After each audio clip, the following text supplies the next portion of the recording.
Ladies and gentlemen, the city is proud to recognize true courage. Sir, keep moving. That's him? That's the guy everybody's whispering about? Breaks into a building and people want to give him a parade too. You don't know anything about what happened in that building. I know they put you in cuffs. That's usually not for nothing. Sir, don't engage. I'm not the one who started it. Marlon, not here. Not to him. He doesn't know anything. I know. Walk. Dad! Zora, baby, I'm okay. I need you to go back to Mrs. Whitcomb. They said on the news you did something wrong. You didn't do anything wrong. An officer stepped between them before he could answer. Sir, keep moving, now. That's my daughter. Marlon. Camille's hand found his arm. Steady. Insistent. You get her back faster by walking through that door than by standing here. I promise you that. He held her eyes one more second and let himself be walked toward the courthouse. Behind them, the mayor's voice picked back up, bright and untroubled, thanking the city's first responders and the everyday heroes who step up when it matters. Nobody on the stage looked over at the man being walked toward the courthouse doors or at the girl still gripping the barricade tape behind him. Marlon didn't look back either until a testing tone, 3 short beeps, the building's own fire alarm running its Tuesday check, sounded through the lobby doors ahead of him, and for one full second he wasn't in the plaza at all. I was standing in a hallway a dozen years earlier, holding a phone against his ear, listening to a chaplain's careful voice explain that there had been a fire, that Adrienne hadn't made it out, and that Zora, 2 years old, asleep in the one room the fire never reached, had been carried out a window by a neighbor who happened to still be awake. The alarm test ended. The doors opened. Marlon walked back into the present already 3 weeks deep into the one that had put him here. 3 weeks before the fire, he'd been 40 feet up outside a 9th floor window at Ridgeline Apartments, squeegee in one hand, harness biting into his hips the way it always did by mid-morning, when he noticed the wall panel beside the window frame had come loose enough to show the wiring behind it. Old, cracked insulation, taped over instead of replaced. 6 feet down the hallway, visible through the same glass, a fire door sat chained shut from the inside. That's not supposed to be chained, he said out loud. To no one. The way he sometimes talked to himself on a rig when the silence got too big. I photographed both, logged them into Skyline Facade Services client portal that afternoon. Time-stamped, routed automatically to the building's management contact, and thought no more about it than he thought about any of the 24 small violations he flagged in a given month. It wasn't his building. It wasn't his call. He did his job, and his job was reporting what he saw, not fixing what other people had let go. Preston Wexler read the report at his desk, 19 floors above the actual problem. In an office with a view of a skyline, he was 3 signatures away from not having to look at every day. Ridgeline wasn't remarkable to him. It was one of 6 properties his region needed to close before the quarter ended. The deal that would make him the youngest regional vice president Beacon Crest Properties had ever promoted. A wiring repair and a fire code violation, filed 2 weeks before a buyer's walkthrough, were exactly the kind of numbers that made deals slow down or fall apart. Hold it, he told his assistant. I'll deal with it after closing. That night, at his own kitchen table, Marlon watched Zora chase a pea around her plate with the particular seriousness 13-year-olds bring to avoiding a conversation, and reached over without looking to check that the smoke detector's battery light was still green. A habit so old it had stopped registering as a habit years ago. You do that every night, Zora said. You know that, right? Every night, he agreed. Why? Because it's free to check and expensive not to. He said it light, the way he said most things that were actually heavy, and reached over to tug the strap on his harness bag by the door. Twice out of the same habit, checking a rig that wasn't even attached to anything. Zora had stopped asking about that particular tick around age 9. She noticed it again now, filed it away without comment. the way she'd started noticing a lot of things about her father that summer. At Ridgeline, the buyer's walkthrough was scheduled for the following Tuesday, and Wexler wanted the 9th floor's hallway looking presentable. New bulbs, fresh paint over a scuff mark, one more full clean of the exterior glass before the buyer's people came through with their inspection checklist. He asked Skyline to send someone back for a final pass the evening before. Skyline sent Marlon, because Marlon knew that building's windows better than anyone else on the crew. I was still up on the roof rig at 8:40 that night, coiling line after finishing floor 10, when the smell reached him before the smoke did.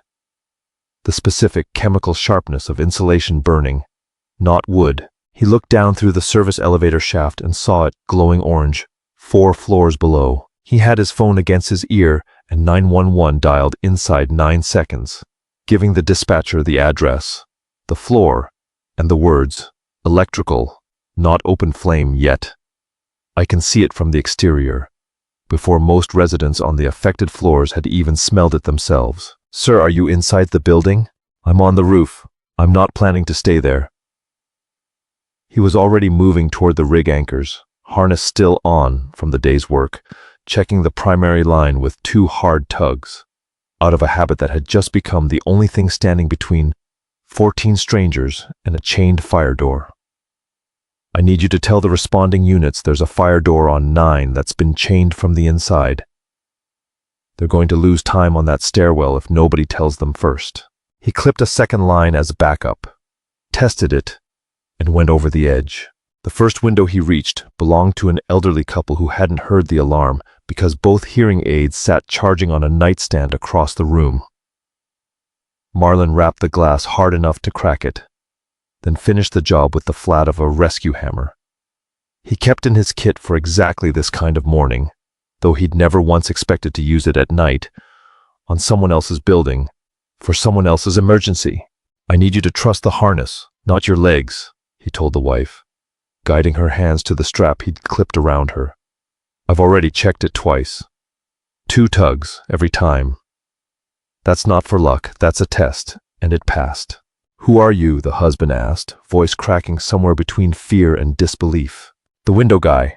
Grabbed the strap. He lowered them both to the balcony 1 floor down, where a neighbor, awake, confused, still in a bathrobe, pulled them the rest of the way through her own sliding door. 3 doors down, a man in his 30s refused to leave without his dog, a shaking terrier wedged under one arm, along with a laptop bag he clearly wasn't willing to abandon either. The dog comes. The bag doesn't fit in a harness with you both. Choose now. He chose the dog.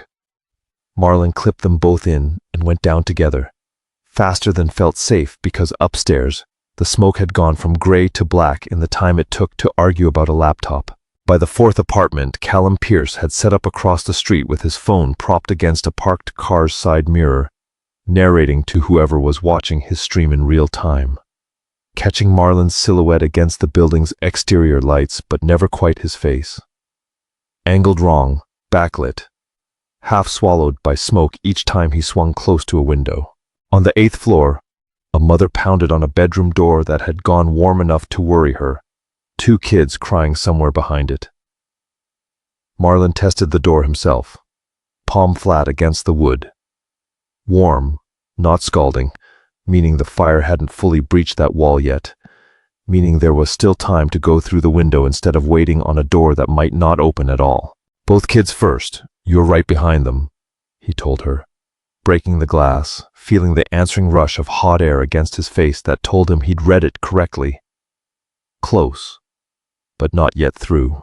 The fire department's first ladder truck arrived as he was lowering the second child. A captain's voice crackled over the handheld radio clipped to his harness. The same channel Skyline used for building coordination, one he'd given the dispatcher on his first call. Unidentified party on the exterior rig. This is Engine 14, identify yourself. Marlon Danvers, Skyline facade. I'm the one who called it in. 9th floor's fire door is chained from the inside. You'll lose time there. I'm faster from the roof for the units above your ladder's reach. A pause, radio static. Someone consulting someone else. Copy. Keep the channel open. Don't go past what your rig can hold. It was as close to permission as either of them had time to negotiate, and it was enough. On the 7th floor, a teenager had climbed out onto his own balcony railing in a panic, one hand still gripping the frame, the other reaching for nothing. Don't jump. Look at me, not at the ground. Marlon swung himself in close enough to catch the boy's wrist before momentum carried him past the railing entirely. You're clipped to me now. Wherever you go, I'm already going first. I can't breathe in there. You don't have to. You're out here now. He clipped a second line through the boy's belt loop with his free hand, working fast, feeling the kid's pulse hammering under his fingers. Hold on to me, not the rail. The rail's not going anywhere near as far as I am. 2 floors down, a woman on portable oxygen sat wedged in her doorway, unable to manage the stairs, even without smoke, thickening the hallway behind her. I can't leave my tank. You don't have to. We're taking it with us. Marlon looped a second strap through the tank's handle before she could argue further. You're going to feel the harness pull tight around your waist. That's supposed to happen. Don't fight it. I haven't done anything like this in 40 years. Neither have I, technically. We'll figure it out together. 2 units past hers. A pair of roommates had done almost everything right. Towel wedged tight under the door, phone light aimed at the window for anyone looking up from the street. Except waiting too long to actually open that window before the smoke in the hallway found its way in anyway. We didn't want to break the glass ourselves, one of them said, coughing, apologetic even now. Didn't know if that made it worse. It doesn't. Next time, break it first. Ask questions never. Marlon was already threading them both into a shared line, working quickly against a clock he couldn't see but could feel closing. You did the smart thing, waiting for smoke to clear the room. You did the less smart thing, waiting this long to call for help. Both of those are fixable tonight. The 10th window belonged to a man who'd barricaded himself in his bathroom with wet towels along the door, doing everything the safety pamphlet said to do and still shaking so hard he could barely work the window latch himself. I've got the latch, you just need to climb through when I say climb. Marlon braced one boot against the sill, reaching in past shards of glass he'd already cleared with a gloved forearm. What's your name? Roscoe. Roscoe, you're doing this exactly right. Towels under the door bought you the time it took me to get here. Now give me your hand. Roscoe gave him his hand and 30 seconds later was clipped into a line descending toward a balcony 2 floors down, still shaking but moving. By the 12th rescue, his hands had stopped fully closing between grips, one knuckle split open and bleeding into his glove. The ache in his shoulders, the specific familiar ache of a body, doing something it hadn't been asked to do in a dozen years. He checked his list. 15 occupied units on the affected floors, a number he knew cold because Skyline's access logs tracked every unit he'd serviced that month. Against the names the fire department had confirmed on the ground. 14. 1 unit unaccounted for. I went back up for the 15th, found the apartment dark, door unlocked, no answer to his shout through a cracked window, and confirmed with a neighbor, already on the sidewalk, that the tenant was out of town, had been since Friday. 14 people, all of them accounted for, all of them on the ground, all of them alive. Marlon came down the final line on legs that barely held him, and didn't say a word to the reporters already gathering at the barricade. Callum lowered his phone for the first time in 20 minutes, still streaming, and crossed the street toward him, without quite deciding to. That was... Callum didn't finish the sentence. I've never seen anything like that in my life. Is everyone out? 14 units, I need it confirmed. I don't know, I was filming, not counting. Then go find someone who was counting. Marlon was already moving past him toward the fire captain, harness still creaking, one glove dark with blood he hadn't noticed yet. Callum stood there, another moment, phone still recording, having captured 40 straight minutes of a man's face, and somehow still not gotten a clean look at it. By morning, the local news had a name for its story, and the name was Callum's. The alert bystander who'd filmed the blaze and, in 3 separate interviews before noon, described helping guide people to safety, a phrase vague enough to be technically true and specific enough to make good television. Nobody had gotten a clean shot of Marlon's face. The story that formed around that gap filled it with the person standing in the light, instead of the one who'd been in the smoke. "We need a face on this before someone else picks one for us," Wexler's PR director told him that morning, sliding a laptop across his desk with Callum's stream already paused mid-frame. "This kid's already trending. Local news wants an interview by 10. Do it." There's a second story underneath this one, Preston.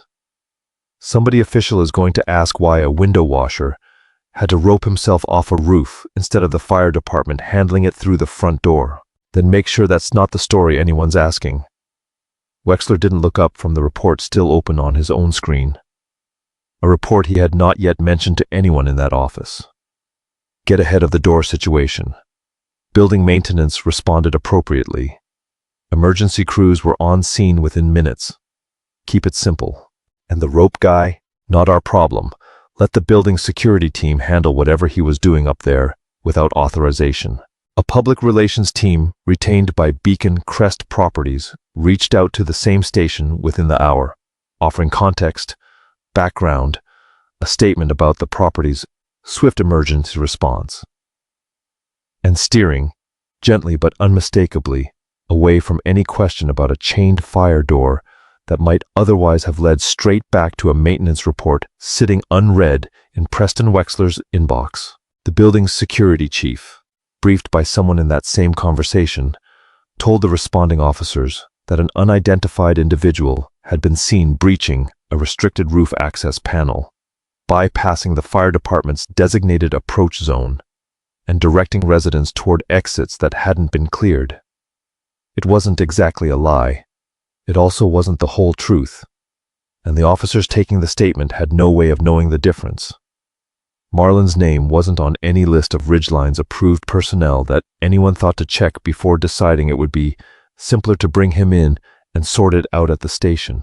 They found him 3 blocks away, still in his harness, sitting on the curb outside an ambulance he'd refused to get into. "Sir, we need you to come with us.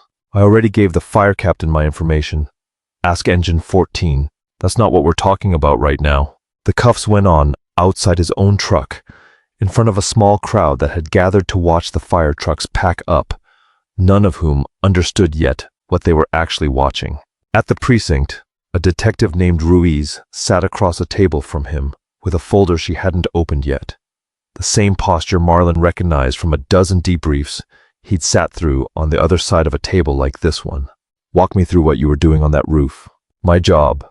I clean that building's windows twice a month.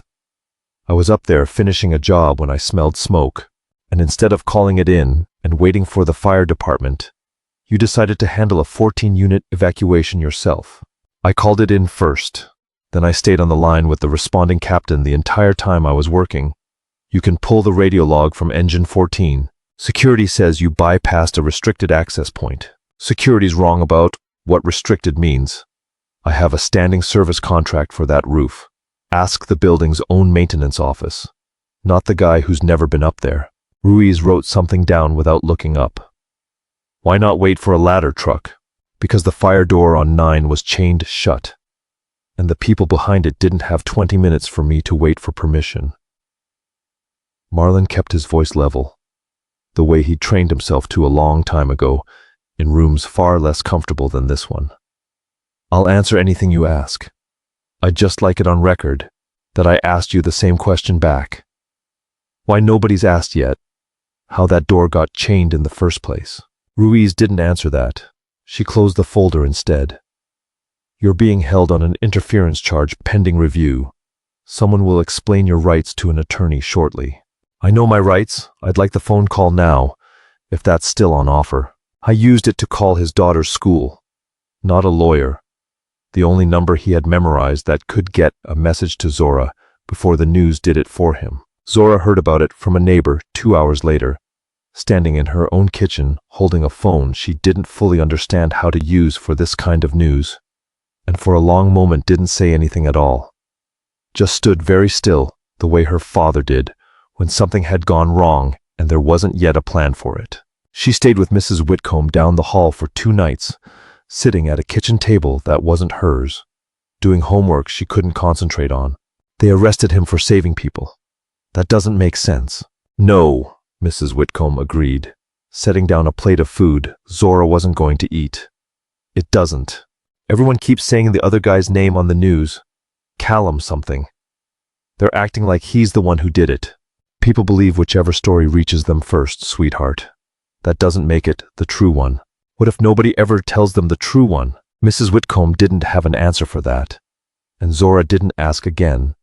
Just sat with the question until it got late enough to go to bed in a room that wasn't hers either. Camille Sterling took the case on a call from that same neighbor who'd once been a client of hers in an unrelated matter years earlier and still had her number saved. She met Marlon the next morning in a visiting room that smelled like old coffee and explained, in terms she made sure he actually understood before she let him respond to anything, exactly what he was being held for. It's not assault. It's not trespassing technically. You had legitimate access to that roof. What they've filed is interference with emergency response personnel, sometimes charged as impersonating rescue personnel, depending on how the prosecutor wants to frame it.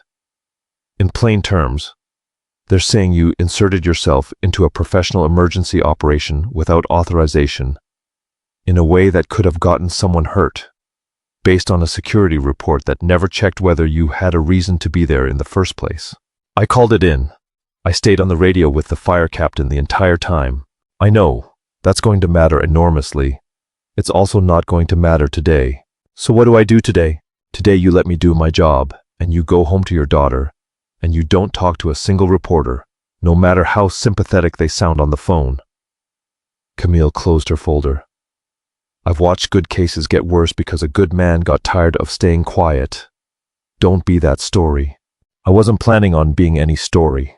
I know, that's usually how it starts.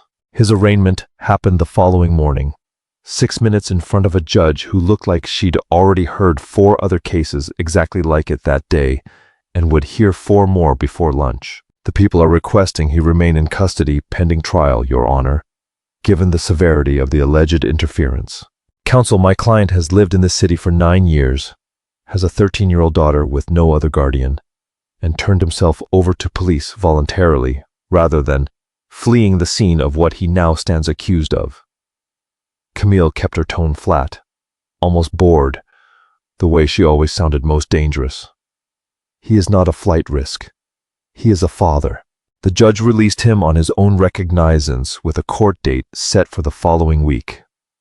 The preliminary hearing that would put him back on that plaza 4 days later, walking past a stage he had no reason yet to know would matter. Which was how, 4 days later, Marlon found himself walking past a stage where the city was thanking Callum Pierce for bravery, on his way to a hearing about his own. The alarm test that morning, the one that had carried him back a dozen years in a courthouse hallway, wasn't the first time it had happened that week. Only the first time it had happened somewhere he couldn't step outside and let it pass in private. At home, in the 2 nights since his release, on his own recognizance, he'd woken at 3 a.m., both times to the memory of a phone call he hadn't thought about in years. A chaplain's voice, careful and slow, telling him there had been a fire in the duplex he and Adrienne had been renting while he was overseas, that the wiring in the building was older than the landlord had disclosed, that his wife hadn't made it to the door in time, and that his daughter, not yet 2, asleep in a room the fire hadn't reached, had been carried out through a broken window by a neighbor who'd smelled smoke and hadn't waited for anyone's permission to act. He'd requested reassignment within a month of getting home. He'd left the service entirely within the year. He told himself, and eventually told Zora, that he wanted work that kept him close to the ground. Which wasn't exactly a lie, since Skyline's harnesses never took him more than a building's height off it, and a building's height, it turned out, had limits a mountain evacuation never did. What he didn't tell her, because he'd never found language for it that didn't sound like an excuse, was that he'd chosen a job where nobody's life depended on a decision he made in the next 4 seconds. Because the last time lives had depended on decisions like that. The one he loved most hadn't been in the room where he was making them. You stopped a bomb? Zora had asked once, years earlier, about an unrelated story on the news, and he'd told her no, he'd never done anything like that, and let her believe her father had always just washed windows. She asked him again, the night after his release, sitting across the kitchen table where the smoke detector's green light blinked steady above the stove. Camille said you used to do this. Rescues. For real. A long time ago. Is that why Mom? Zora stopped. Started over. Nobody's ever told me how the fire actually happened. Just that there was one. Marlon set down his fork. He'd rehearsed a version of this conversation in his head 100 times over the years, and never once managed to start it himself. Bad wiring in a building the landlord never fixed right. I was overseas. By the time anyone reached me, it was already over. He reached across and covered her hand with his, the way he hadn't let himself do the last time this subject came up. Mrs. Okafor next door heard the smoke alarm and didn't wait for anyone's permission to break a window and get you out. I've thought about her every day since, and I never even learned her first name. That's why you always check the detector twice. That's why I check everything twice. He managed something close to a smile. I got good at watching for the thing that goes wrong so it doesn't get the chance to again. Ridgeline was just the first time in 12 years the thing actually showed up.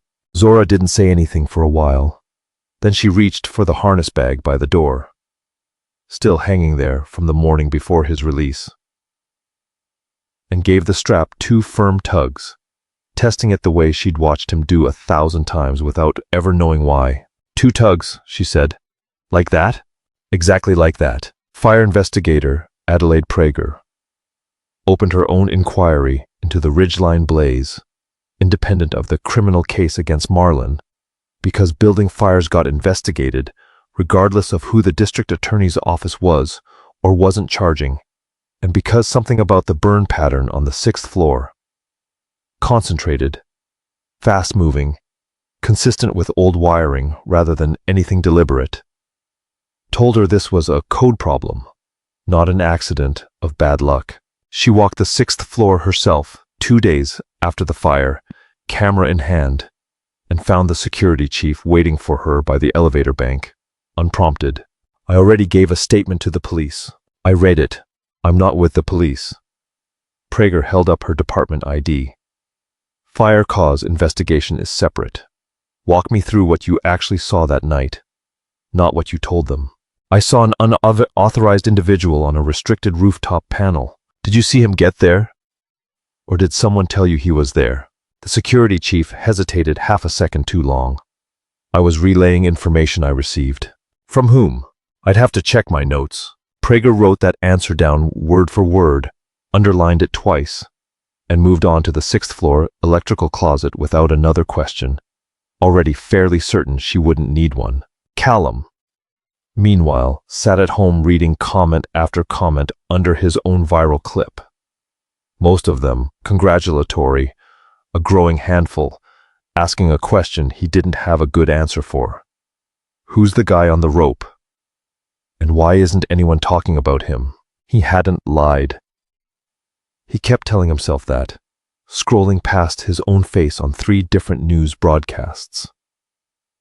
He'd just not corrected anything fast enough, and the longer it went uncorrected, the harder it got to imagine the sentence he'd have to say to fix it. A morning show booked him for a second interview that week, and the host leaned forward with the easy warmth of someone expecting an easy answer. Walk us through the moment you realized what was happening. I saw smoke and started filming. That's really it. And you stayed to help direct people to safety. Callum hesitated, aware of the camera in a way he hadn't been the first time. There was someone else doing most of that. I just had a phone. Modesty aside, this city wants to thank its hero. The host smiled straight into the lens. How does it feel being called that? Callum didn't answer the question the way it was asked. It feels like a lot of people saw 2 minutes of a 40-minute video and decided they already knew the whole story. The host laughed like he'd made a joke. And the segment ended on schedule. and nobody watching noticed that Callum hadn't actually said yes. His roommate found him afterward, still in the borrowed blazer, staring at nothing in particular. "You looked good up there." I looked like a liar who technically didn't lie. Callum dropped onto the couch. "There's a guy sitting in a holding cell right now because I let a TV host call me a hero instead of correcting her. So correct her." "And say what?" "Actually, I don't know who that was. I just have really good footage of him." "I have the footage. I have his whole face on it if I slow it down enough. I just haven't looked yet, because once I look, I can't pretend I didn't know." "Then stop pretending." Callum didn't answer that night. He looked 2 nights later, alone, at 4 in the morning, and didn't sleep again until he'd called Camille Sterling's office at an hour no attorney was awake to answer. Prager found the maintenance log 9 days into her investigation, buried in Skyline's client portal under a routine account she almost didn't think to request. A report filed 3 weeks before the fire, time-stamped, unaltered, describing exposed wiring behind a panel on the 9th floor and a fire door chained shut in violation of code, submitted by a technician named Marlon Danvers and never acted on by the building's management. "This isn't just a fire cause," she told Camille, sliding the printout across a table between them. "This is the same man they arrested." Camille brought the report to Marlon that afternoon, watching him read his own time-stamped entry like it belonged to someone else's better luck. "On its own, this proves you saw the danger before anyone died from it. It doesn't yet prove you weren't reckless the night of the fire. For that, we need someone who was actually there." Callum called her office 2 days later, unprompted, his voice carrying the specific strain of someone who'd rehearsed the sentence in the mirror a dozen times before dialing. "I have the raw footage, not the clip that ran on the news. The whole thing, unedited. I never looked at it. Slowed down until last night. There's a frame, maybe 2 seconds, where the smoke clears enough to see his face. I don't think anybody meant to erase him. I think it was just easier to talk about me, and I let it stay easy." He met with Camille and, at her request, with Marlon himself the following afternoon. The first time the 2 men had been in the same room since the fire. "I don't need an apology," Marlon said before Callum could offer one. "I know, I'm giving you the footage anyway." The City Council's Emergency Preparedness Committee, already reviewing Prager's findings on the building's code violations, agreed to hear both pieces of evidence in a single public session 2 weeks later. The time-stamped maintenance report Wexler's office had ignored, and Callum's unedited footage, enhanced frame by frame until the face in the smoke resolved into a face anyone could recognize. "Mr. Danvers filed this report on the 12th, Prager told the packed committee room, projecting the time-stamped entry onto a screen behind her. "The fire occurred 3 weeks later on the same floor, involving the same wiring. This isn't a coincidence I'm asking you to accept on faith. It's logged in a system the property manager doesn't have administrative access to alter." A council member leaned toward her microphone. "And the department has confirmed this technician had no way to profit from reporting it?" "None that we found. If anything, filing it cost him nothing and would have cost the building's owner a repair bill he clearly didn't want to pay before closing a sale." Callum's footage played next, the original unedited file. 40 extra seconds nobody had ever aired. Smoke, chaos, and then, for just under 2 seconds, a face lit clearly by a passing spotlight. "That's him," Callum said into his own microphone, voice unsteady. "I had this the whole time. I should have said something the first morning, not 3 weeks later. I didn't lie about anything I said on camera. I just let people believe something I never corrected. And there's a man who spent 4 days in a cell because I didn't." In the back row, Preston Wexler sat very still, his attorney's hand briefly on his sleeve, as a council member asked, mildly, almost conversationally, whether anyone from Beacon Crest Properties would like to address the timeline of repairs at Ridgeline Apartments. He did not raise his hand. The station that had run Callum's original interviews ran a correction 2 nights later, 4 minutes long, longer than any correction Marlon had ever seen a local news broadcast give anything. 14 residents of Ridgeline Apartments are alive tonight because of Marlon Danvers, the anchor said, Callum's raw, unedited footage playing behind her. We got part of this story wrong the first time we told it, and we owe Mr. Danvers and you a fuller one. Marlon watched it once, standing in his own living room with Zora leaning against his side, and turned the television off before the segment ended. You're not going to watch the rest? I know how it ends. I was there. Wexler did not attend that session voluntarily. He learned about it from his own PR director 40 minutes before it started, and spent the next several hours trying to reach a facilities contractor by phone, asking, with a quiet panic that would later read very differently to investigators than it sounded to him in the moment, how quickly a temporary stabilization could go up around the 9th floor fire door and the exposed wiring before any inspector with legal authority got a look at either one. The contractor he reached agreed to send a 2-man crew that same evening, working fast, working cheap, bolting a scaffold brace across a section of hallway that hadn't been properly assessed in years. Marlon learned about the scheduled inspection through Camille, who mentioned almost in passing that the building's maintenance history, including his original report, would be walked through in person at Ridgeline itself, since the council wanted to see the violation, not just read about it. I want to be there, he said. You don't have to be. I want to be the one who points at it. I've been the one everyone's talked about for 2 weeks. I'd like to be the one who says something true. In the actual place it happened. The inspection took place on a gray Thursday morning. Adelaide Prager, leading a small group of officials and attorneys through the 9th floor hallway, past the panel Marlon had photographed 3 weeks before a fire he hadn't yet known was coming. This is the section, he said, running 2 fingers along the seam where the panel had never quite closed right. The wiring's behind here. The chain was on that door, right there. You can still see the bracket marks. He put his weight against the wall to steady himself while he crouched for a closer look at the bracket, exactly the way he'd steadied himself 100 times on 100 other ordinary jobs. And the scaffold brace bolted in hours earlier, rushed, undersized, never inspected, gave way beneath the added weight with a groan of metal that everyone in that hallway felt before they heard it. The section of temporary decking dropped, and Marlon dropped with it, pinned from the waist down under a beam that had been meant to hold nothing heavier than a coat of paint. Dust rolled through the hallway in a gray wave, and somewhere above him a second joint groaned, threatening to bring down more of the same rushed work directly on top of what had already fallen. Everybody back, Prager called toward the officials still frozen near the stairwell. That whole section could go. For one long moment, nobody moved, the way people don't when the last 2 weeks have trained them to expect Marlon Danvers to be the one solving the emergency, not the one inside it. Somebody get the fire department. Prager was already reaching for her radio.